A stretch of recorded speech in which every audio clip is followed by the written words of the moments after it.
Sana Klason liikkatulotorit ja me järjestetään teille 12.55-13.20 joka tiistai erittäin liikunnallista ohjelmaa. Joka kuukausi RO-tunnilla valitaan 2-6 osallistujaa, jotka voivat vaihtua seuraavan kuukauden haasteissa.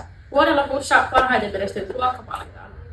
Ja tässä ensimmäisen kuukauden kisassa tarvitaan älyä ja voimaa. Ja nyt me demonstroidaan, että miten tää kuukauden kisa toteutuu. Noniin. Mikä on Espanjan pääkaupunki? Madrid.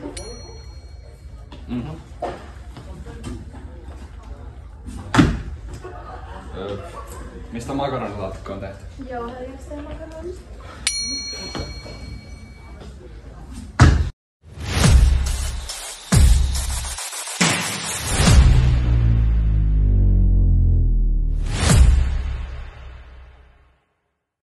Tämä on meidän tulos. Teillä on 1 kuukausi harjoitella, paras luokka voittakoon.